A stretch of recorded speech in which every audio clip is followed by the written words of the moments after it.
Hello guys and welcome to the channel. तो इस video lecture में हम human health and disease chapter को कवर अप करने वाले हैं, बट ये ह्यूमन हेल्थ एंड डिजीज का पार्ट 1 है।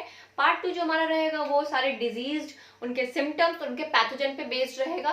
तो इस पार्ट का कुछ स्टार्टिंग इस तरह से, हमारा जो चैप्टर है जिसमें एक थ्योरी दिया हुआ है, उस थ्योरी में ये बताया गया है कि सबसे पहले एक थ्योरी दी जाती है कुछ हिपोक्रेट्स के द्वारा, जिनका ऐसा मानना था कि हमारे बॉडी में 4 फ्लूइड होते हैं। वो ऐसा बिलीव करते थे कि ये चारों फ्लूइड कुछ बैलेंस, कुछ हमारे बॉडी में जितने भी ह्यूमर्स होते हैं वो सारे बैलेंस करने में ये चारों फ्लूइड का वर्क था।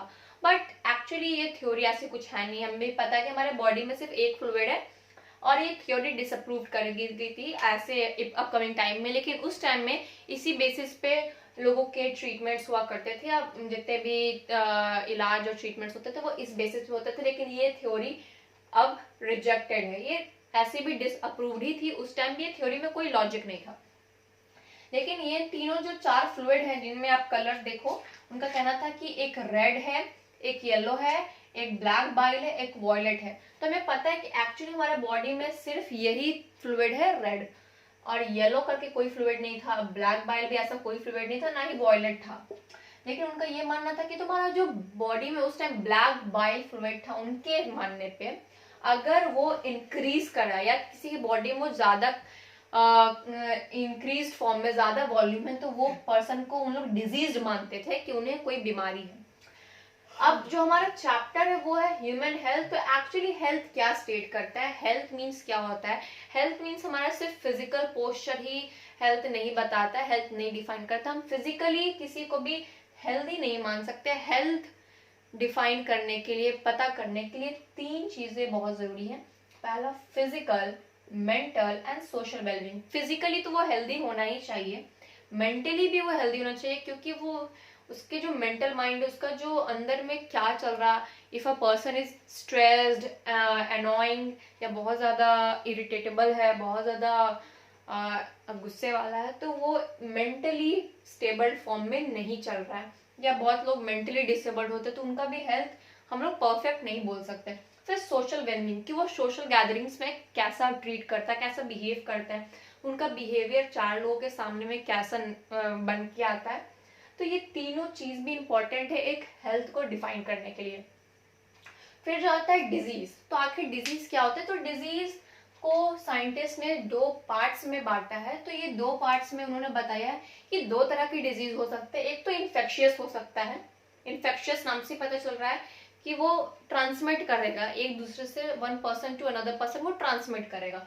तो ये क्लियर है कि इट कैन ट्रांसमिट। और नॉन इन्फेक्शियस है कि वो डिजीज सिर्फ एक पर्सन में ही रहेगा, वो ट्रांसमिट नहीं करेगा। यानी अगर आपको है या किसी और किसी को भी है, आपके सामने वाले पर्सन को है, आपको वो नहीं फैलेगा, आपको नहीं होगा, तो वो सिर्फ एक पर्सन में ही रहेगा। तो इन्फेक्शन डिजीज के कुछ कॉमन एग्जांपल्स है, जैसे नॉर्मली जो कॉमन कोल्ड्स होते हैं, कि एज अ एग्जांपल अगर फैमिली में किसी एक को भी कॉमन कोल्ड है, सर्दी है, खांसी है, तो वो बाकी फैमिली मेंबर्स को भी हो जाता है, ये नॉर्मल सी बात है।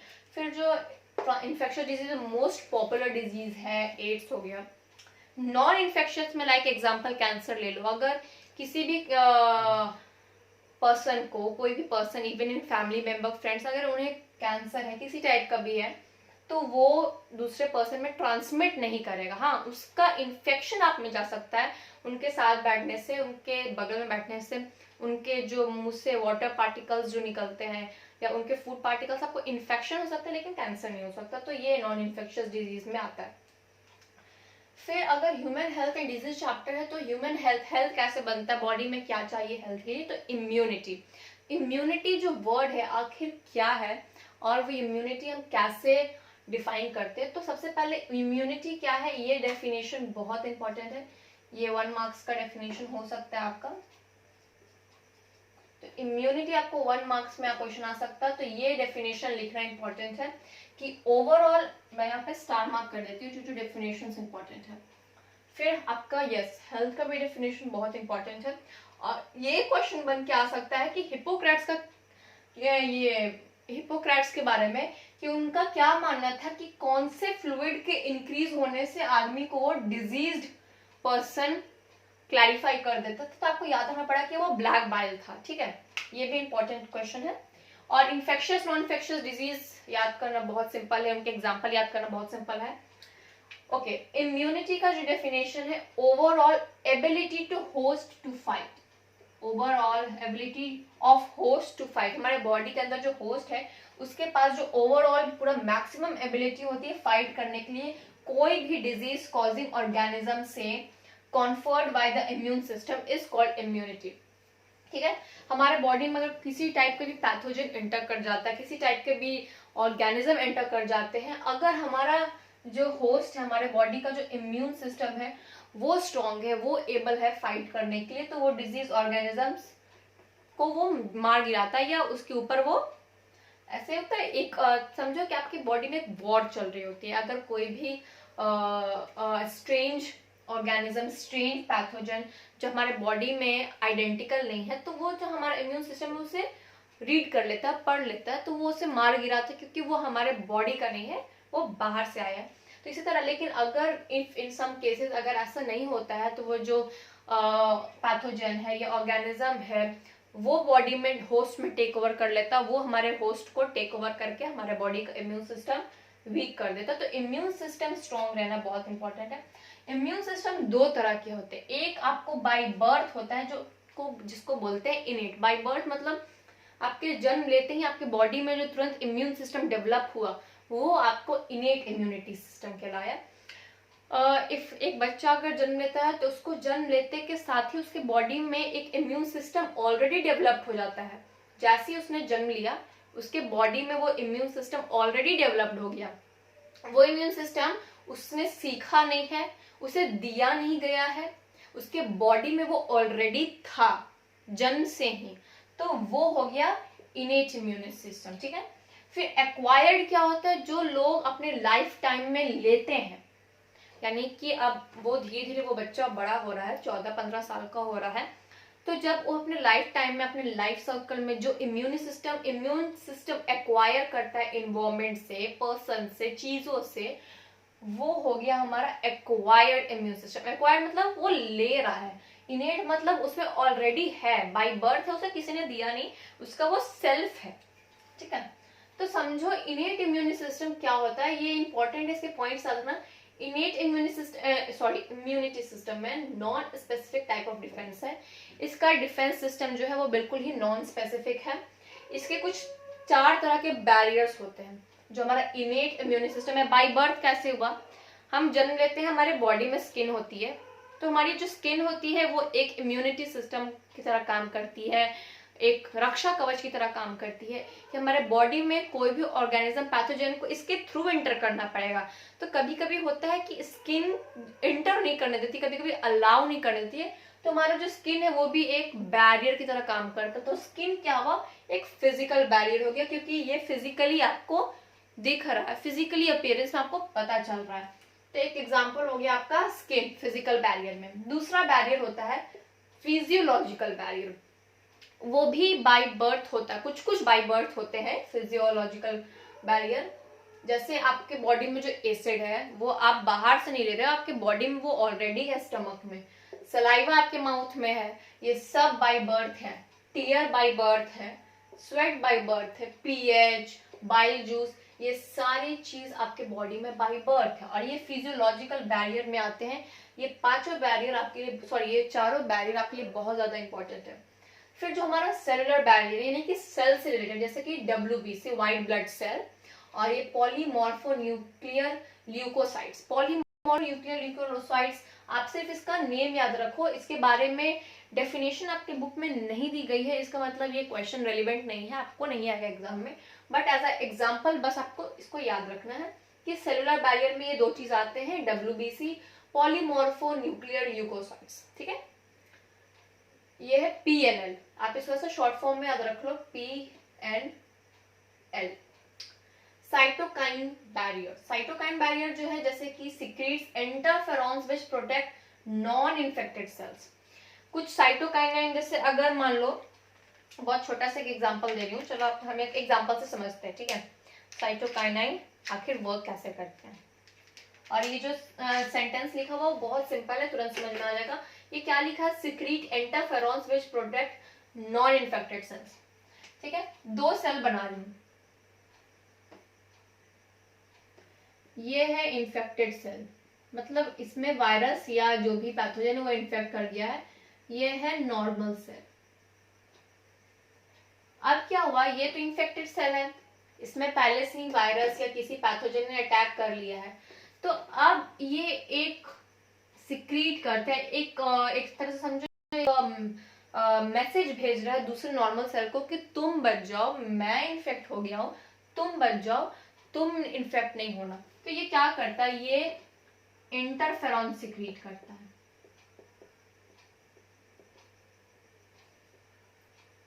ये इंटरफेरॉन सिक्रीट करता है, नॉर्मल सेल है, इंटरफेरॉन सिक्रीट करता है, sorry infected cell interferon secrete करता है, ताकि वो दूसरे सेल को ये बता सके कि तुम इन्फेक्टेड मत हो जाना। वो इंटरफेरॉन्स कहाँ जाता है, क्या प्रोटेक्ट करता है, तो नॉर्मल सेल को प्रोटेक्ट करता है। तो interferons protect normal cell. Normal cell यानी कि नॉन इन्फेक्टेड सेल, यानी जो इन्फेक्टेड नहीं है, नॉन इन्फेक्टेड सेल। ठीक है, तो ये कुछ इस तरह का एक प्रोसेस होता है बॉडी में, इसी को साइटोकाइन बैरियर कहते हैं, जिसमें जो इन्फेक्टेड सेल है वो एक इंटरफेरॉन सिक्रीट करते हैं, ताकि वो नॉर्मल सेल को, नॉन इन्फेक्टेड सेल को एक तरह से मैसेज भेज सके या बता सके या उन्हें प्रोटेक्ट कर सके कि वो इन्फेक्ट ना हो जाए। अब एक्वायर्ड इम्यूनिटी क्या होती है, तो पैथोजन टाइप की होती है, पैथोजन स्पेसिफिक होती है, और इसमें मेमोरी होता है। यानी कि अगर आपके बॉडी में ये जो एक्वायर्ड इम्यूनिटी, चलो इसको थोड़ा सा ब्रॉडली समझते हैं। तो कोई भी पैथोजन अगर हमारे बॉडी में पहली बार एंटर करता है, यानी कि when a pathogen enters first time, जब एक पैथोजन एंटर करता है हमारे बॉडी में फॉर द फर्स्ट टाइम, तो एक इम्यूनिटी बनती है उसके अगेंस्ट। ठीक है, एक इम्यूनिटी उसके अगेंस्ट बनती है। ये सारी चीज आपने नोट करनी है, क्योंकि ये सारे बहुत ज्यादा इंपॉर्टेंट क्वेश्चंस है अकॉर्डिंग टू सीबीएसई।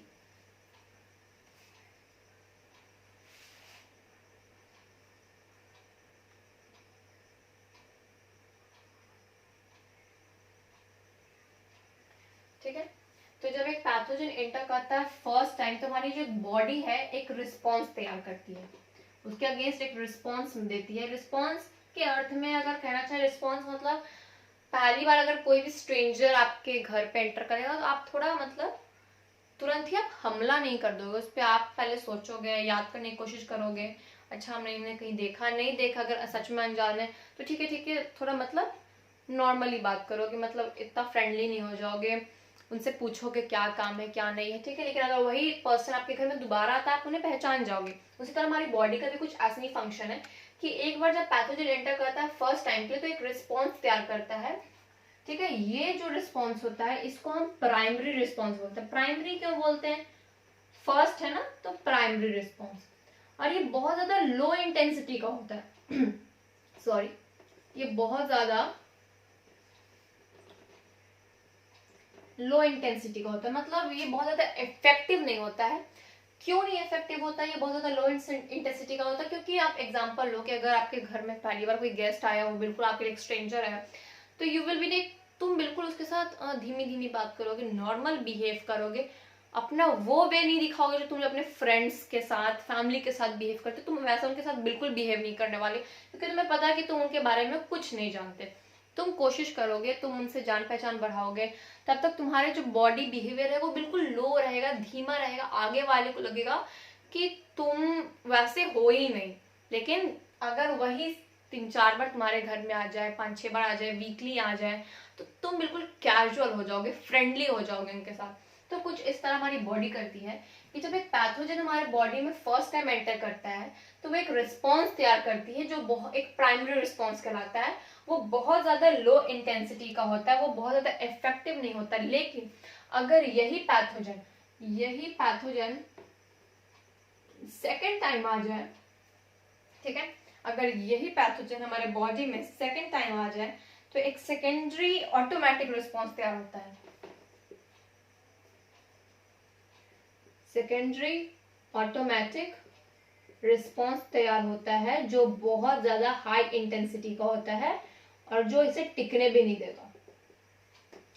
ऑटोमेटिक क्यों होता है? क्योंकि हमारी बॉडी रिकॉग्नाइज कर गई है कि वो वही पैथोजन है जो एक बार आ चुका है, दूसरी बार आएगा तो ऑफ कोर्स हमारी बॉडी उसके ऊपर ओवरटेक कर लेगी और जो सेकेंडरी रिस्पॉन्स होगा वो खुद ब खुद तैयार हो जाएगा, बोलना नहीं पड़ेगा, खुद ब खुद ऑटोमेटिक रिस्पॉन्स तैयार हो जाएगा। और ये पहले वाले रिस्पॉन्स के मुताबिक बहुत ज्यादा हाई इंटेंसिटी का होता है क्योंकि ये जान चुका है कि ये वही पैथोजन है जो दोबारा री एंटर करने की कोशिश कर रहा है। ठीक है, तो ये क्वेश्चंस जो थे इसमें से इंपॉर्टेंट क्वेश्चन मैंने बता दिए कि आपको ये बाइल, ब्लैक बाइल याद रखना कि हिपोक्रेट्स का क्या मानना था ब्लैक बाइल के अकॉर्डिंग, हेल्थ का डेफिनेशन, डिजीज कितने पार्ट्स में होते हैं, एंड एक चीज जो हम मिस कर गए थे वो है कि डिजीज कॉजिंग एजेंट्स क्या होता है। तो अभी तो हम डिस्कस करते आ रहे हैं कि डिजीज कॉजिंग एजेंट्स पैथोजन होते हैं। आपको याद रखना इम्यूनिटी का डेफिनेशन जो बहुत इंपॉर्टेंट है, इन्फेक्शियस नॉन इन्फेक्शियस नहीं आए लेकिन आपको इम्यूनिटी में जो इनेट और एक्वायर्ड इम्यूनिटी है वो दोनों के डिफरेंसेस प्लस उनके डेफिनेशन याद रखने हैं। ठीक है, इनेट के जो 4 पॉइंट्स हैं, कितने बैरियर हैं, ये नॉन स्पेसिफिक डिफेंस है, ये स्पेसिफिक डिफेंस है, ये पैथोजन स्पेसिफिक है, इसमें कुछ नहीं पता ये नॉन स्पेसिफिक, लेकिन पता है कि ये पैथोजन स्पेसिफिक है। इसमें मेमोरी सेल होती है, इनेट में नहीं होती है। इसके बाद एक्वायर्ड का क्या है कि जब एक पैथोजन एंटर करता है फर्स्ट टाइम के लिए तो हमारी बॉडी एक प्राइमरी रिस्पॉन्स बनाती है जो बहुत ही ज्यादा लो इंटेंसिटी की होती है, लेकिन वही सेम पैथोजन, ये याद रखना डिफरेंट नहीं, सेम पैथोजन एंटर करता है जब सेकेंड टाइम के लिए तुम्हारी बॉडी एक सेकेंडरी ऑटोमेटिक रिस्पॉन्स बनाती है जो खुद ब खुद बनता है, ऑटोमेटिक है, जो बहुत ज्यादा हाई इंटेंसिटी का होता है। इसके बाद जो हमारा नेक्स्ट पार्ट है पार्ट 2 है। पार्ट 2 में एक्चुअली सारे डिजीज है, उनके सिम्टम्स है, उनके पैथोजन है जो यहाँ टैबुलर फॉर्म में आपको मिल जाएंगे। फिलहाल आप ये सारी चीजें नोट कर ले एंड लास्ट में आप इसका स्क्रीनशॉट ले सकते हैं। ठीक है, इसका स्क्रीनशॉट ले ले और ये सारे क्वेश्चंस प्रैक्टिस करो। पार्ट 2 के लिए स्टे ट्यून्ड। तब तक के लिए जो चैनल पे नए हैं वो चैनल को सब्सक्राइब कर दे और बेल आइकन दबा दे ताकि आप न्यू नोटिफिकेशंस चेकआउट कर सको हर चैप्टर के लिए। Thank you.